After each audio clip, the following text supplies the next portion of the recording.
एक बार फिर हमारे YouTube channel Rathore math classes में आप लोगों का स्वागत है। जैसा कि पिछले वीडियो में हमने आपको दो घात समीकरण के विषय में बताया, जिसकी एक्सरसाइज 4.1 का क्वेश्चन नंबर फर्स्ट कंप्लीट किया। आज एक्सरसाइज 4.1 का क्वेश्चन नंबर 2 कंप्लीट करेंगे, जिसमें कुछ रिएक्शंस को बनाना है, समीकरण को बनाना है। तो ध्यान देते हैं, देखिएगा। क्वेश्चन नंबर 2 में बताया जा रहा है निम्न स्थितियों को द्विघात समीकरणों के रूप में व्यक्त कीजिए।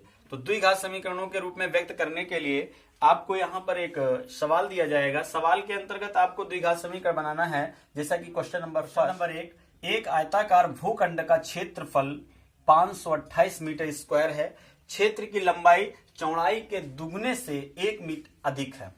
समीकरण ज्ञात कीजिए। तो ऐसे सवालों में क्या करते हैं, सबसे पहले ये बता क्या रहा है, आयताकार भूखंड बता रहा है। तो सबसे पहले हम आयत बना लेते हैं। आयत बना लेते हैं। आयत की जो लंबाई होती है वह चौड़ाई से अधिक होती है। ये आयत हो गया आपका, ये आपकी लंबाई हो गई और ये आपकी चौड़ाई हो गई। तो सबसे पहले मान लेंगे, माना आयत की चौड़ाई चूंकि कम है, चौड़ाई x, माना आयत की लंबाई इक्वल टू चौड़ाई से जो लंबाई है वह दुगने से 1 अधिक है, तो 2x + 1। अब क्या बता रहा है कि आयताकार भूखंड का क्षेत्रफल 528 है। तो आयत का आप लोगों को मालूम होगा, आयत का क्षेत्रफल क्या होता है, आप सभी जानते होंगे, लंबाई इंटू चौड़ाई। लंबाई आपको क्या दी गई है और चौड़ाई क्या दी गई है, आपने ऊपर मान रखा है, और आपको क्षेत्रफल दिया गया है 528। लंबाई आपका है 2x + 1 और चौड़ाई आपकी है x। अब आपको क्या करना है, मल्टीप्लाई करना है लंबाई और चौड़ाई की, और पक्षांतर भी करना है। तो x से आप मल्टीप्लाई करेंगे, 2x² प्लस का x = 528। अब आपको इसको दो घात समीकरण के रूप में व्यक्त कर देना है, जैसा कि आपको बताया जा रहा है कि निम्न स्थितियों को द्विघात समीकरण के रूप में व्यक्त करें। तो 2x² प्लस का x माइनस का 528 = 0, ये आपको दो घात समीकरण प्राप्त हो गई। अतः द्विघात समीकरण प्राप्त।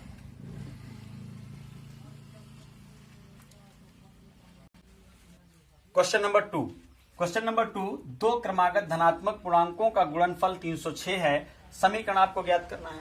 तो क्रमागत संख्या, आप लोग क्रमागत संख्या कक्षा 8 में पढ़े होंगे। तो सबसे पहले मान लेते हैं, जब हमें कोई क्रमागत संख्या ज्ञात ही नहीं है, तो माना पहली क्रमागत संख्या = x,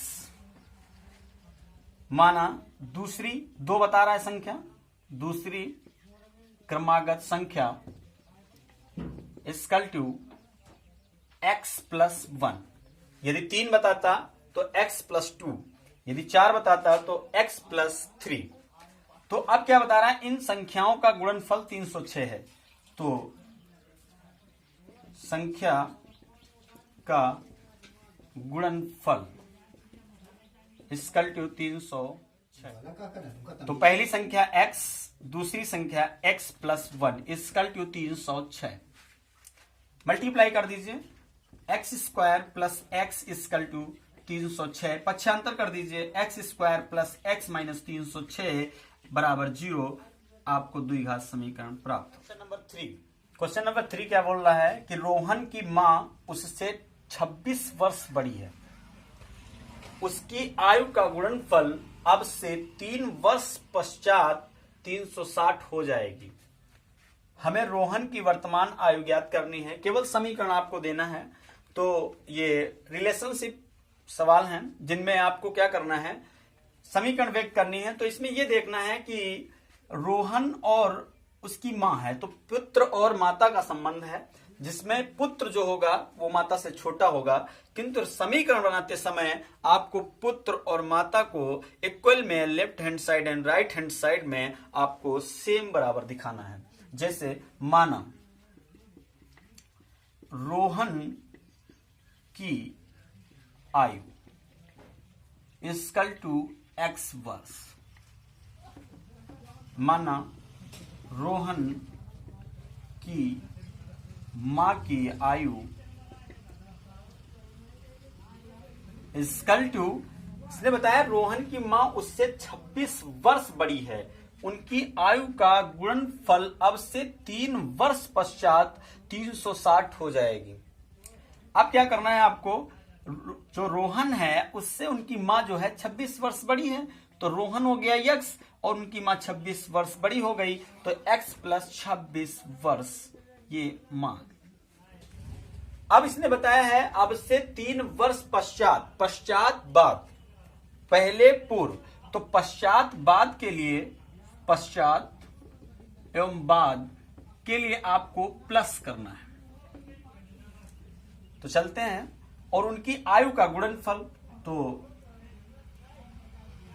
रोहन इंटू मां इक्वल टू 360। रोहन है x, x कितने 3 वर्ष पश्चात, तो x प्लस 3 इंटू मां क्या है x प्लस 26, तो x plus 26 plus 3 equal to 360 हो गया।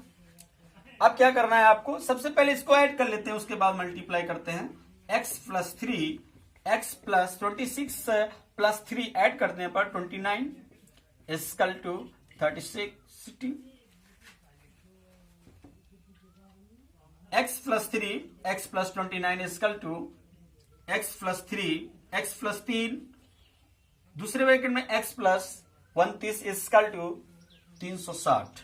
मल्टीप्लाई कर दीजिए, x से गुणा कर देंगे, x square plus 29x plus 3x plus 29 और 3 का आप गुणा कर लेंगे, 9 3 27, 3 दूनी 6 और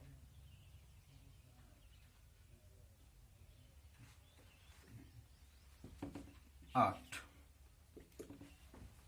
9 3 27 के साथ 3 दूनी 6, 2 हाथ से लगा दिए 27 इक्वल टू 87 हो गया 360। एक्स स्क्वायर प्लस ऐड कर दीजिए 32x plus 87 minus 360 equal to 0। X square plus 32x, अब आपको क्या करना है, 360 87 को आप घटा दीजिए, 3 7 2 माइनस 273 इक्वल टू 0। द्विघात समीकरण आपको प्राप्त होगा। क्वेश्चन नंबर 2 का लास्ट क्वेश्चन, जो कि बहुत ही इंपॉर्टेंट क्वेश्चन है। एक रेलगाड़ी 480 किलोमीटर की दूरी समान चाल से तय करती है। यदि इसकी चाल 8 किलोमीटर प्रति हावर्स यानी घंटे कम होती तो वह उसी दूरी को तय करने में 3 घंटे अधिक लेती। तो आप लोगों को ज्ञात होगा कि चाल बराबर दूरी बटे समय होता है। तो सबसे पहले इसमें रेलगाड़ी की पहली चाल क्या थी और जब उसकी चाल कम होती है तब क्या थी, उसको मान लेते हैं। माना रेलगाड़ी की चाल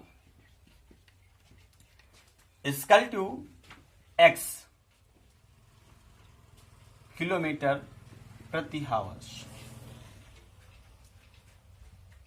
जब रेलगाड़ी की चाल 8 किलोमीटर प्रति हावर्स कम होती है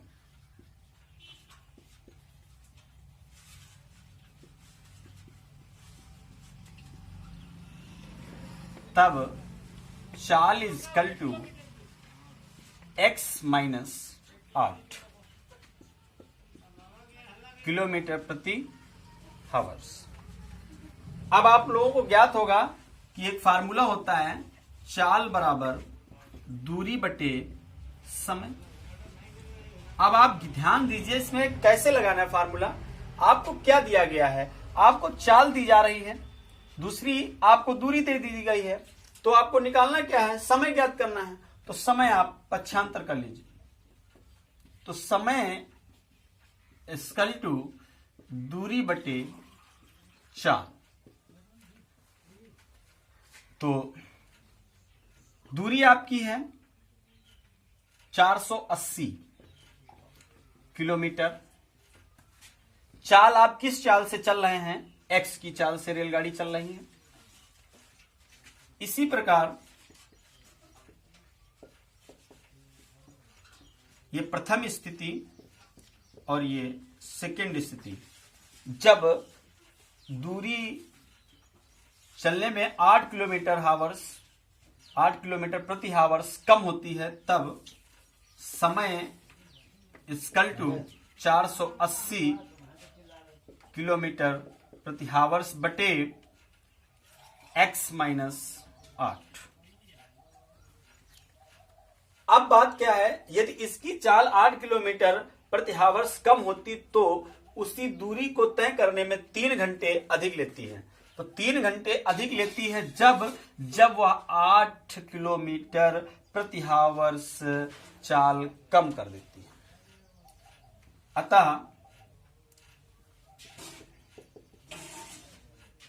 480 बटे x माइनस 8 इक्वल टू 480 बटे x। अब दोनों इक्वेशन में मैंने बताया इक्वेशन को बराबर करना है, दोनों की दूरी और चाल समान होनी चाहिए। तो क्या करना है, अब आप या फिर इसमें 3 घंटे आप माइनस करिए या फिर इसमें 3 घंटे आप ऐड करिए।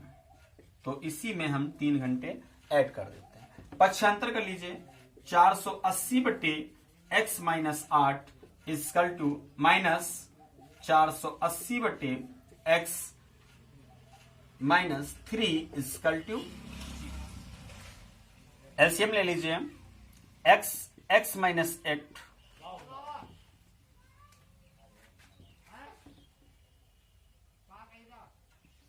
तो अब हल करते हैं।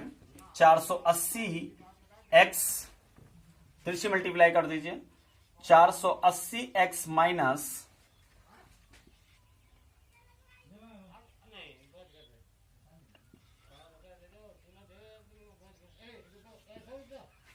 3840 minus 3x x minus 8 equal to 0। सबका बटा काट देंगे।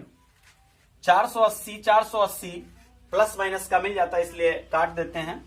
अब क्या बचा, माइनस का 3840 minus 3x square plus 8×3 24 equal to 0। Equation को द्विघात समीकरण के रूप में बदल लेंगे। Minus 3x square plus 24x minus 3840 equal to 0।